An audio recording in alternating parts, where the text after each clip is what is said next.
যাবে। সবাই দেখে যায় আবার নতুন নতুন চেহারা নতুন ফুটানি নতুন নতুন চেহারা নতুন ফুটানি ওই যে কেউ খায় আবার গাঁজা ভাত কেউ খায় হ্যাঁ নতুন নতুন চেহারা যেমন ভাব কেউ খাচ্ছে গাঁজা বলছে তুই গাঁজা খাচ্ছ তাহলে আমি খাবো ভাত তুই ভাত খাচ্ছি বলে আমি কাপেন করি নিশায় কিন্তু বাংলাদেশটা শেষ হ্যাঁ তো তোমরা যাদের মধ্যে নাম সুয়ানি হ্যাঁ নতুন নতুন চেহারা নতুন ফোটাচ্ছি দাদা কেউ খায় আবার গাঁজা ভাত কেউ খায় সুয়ানি আবার হাতের তরকারি মজা ওই যে আলু পটল সীমা ওই যে নতুন হাতের তরকারি মজা আলু পটল সীমা আরো ভালো নতুন সাদা চেহারা এই নতুন সাদা খালি ফোড়ি বাবা এটা ডিসেম্বর মাস না happy new year happy Valentine's day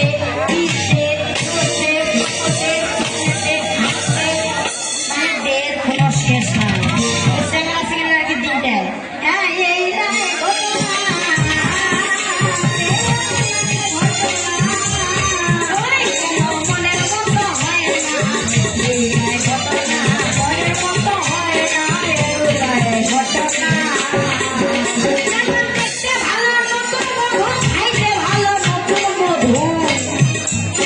শুনতে ভালো নিত্য নতুন কথা পড়তে ভালো নতুন বস্ত্র কাটতে ভালো নতুন বোঝায় যদি পাতা একটা যদি ধারালো কাঁচি থাকে বাবা হাতটা চুপ করে থাকে খালি ওই যে আম গাছ থাকলে আম গাছের পাতগুলো কাটে কাটে শেষ নতুন হাসি নতুন মুখের ভাষা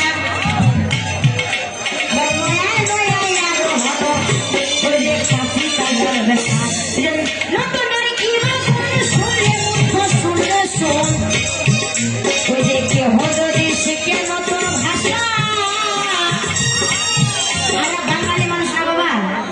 যেগুলো আমার এখানে বয়স্ক বাবারা রয়েছেন কাকারা রয়েছেন চাচারা রয়েছেন তারপর রাগ করিয়েন না এটা শুধু যেগুলো আপনার ভাইয়েরা রয়েছে তাদেরকে একটু মজা দেওয়ার জন্য আর নতুনের গুণটা কি হ্যাঁ তো কি বাবা নতুনের গুণটা নতুন মুখের হাসিটা থাকবে যদি ইংলিশ ভাষা শিখে তাহলে আরো ভাব যদি অন্য দেশের ভাষা শিখে আরো ভাব থাকবে না হ্যাঁ কেউ যদি শিখে নতুন ভাষা নতুন নতুন শ্বশুর বাড়ি আদর তাদের তাড়াতাড়ি আরো ভালো নতুন সজ্জা নয়া নয়া শ্বশুর বাড়ি গেলে কাজ কাম করবে দিবে না জামাই নতুন জামাই বাবা তোমার কাজ করলে আমার ঘরত বসে রাখো হ্যাঁ হাঁস খাসি মুরগির মাংস খাইতেই আছে নতুন জামাই আদর আর যখন পুরাতন হবে তুমিও বলিলে এগুলাই বলে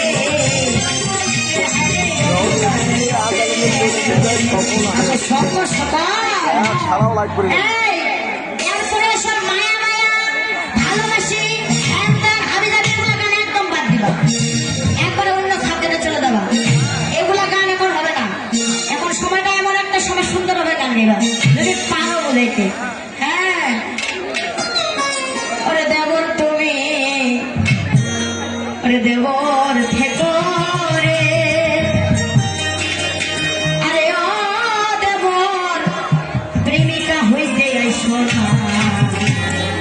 প্রেমিক হইতে আইসা তুমি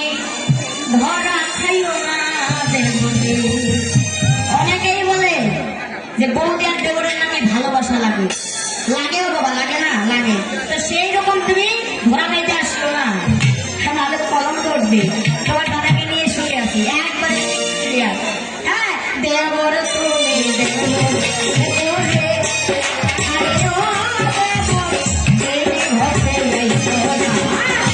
প্রেমের মধ্যে আইসা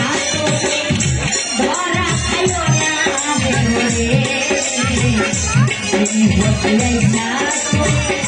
ধরা খাইও না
আমার শাশুড়ির বিয়ের আগে একটা ছেলে হয়েছিল, সে হচ্ছে কর্ণ। তো তোমরা কিন্তু একই মায়ের সন্তান, তোমরা তোমরা মোট মিলে 6 ভাই, কিন্তু কুরুক্ষেত্রের মাঠে তোমাদের জয়লাভ হইল, যুদ্ধ করে তোমাদের জয় করে তোমরা বেঁচে থাকলে, কিন্তু তোমাদের নিজের ভাই কর্ণ কেন মারা গেল? প্রশ্নটা ঠিক আছে তো বাবা নাকি? কেন মারা গেল? এবং ওটা কিন্তু অভিশাপ ছিল। কার অভিশাপ ছিল এবং অভিশাপটা দেওয়ার কারণটা কি? সুন্দর করে এসো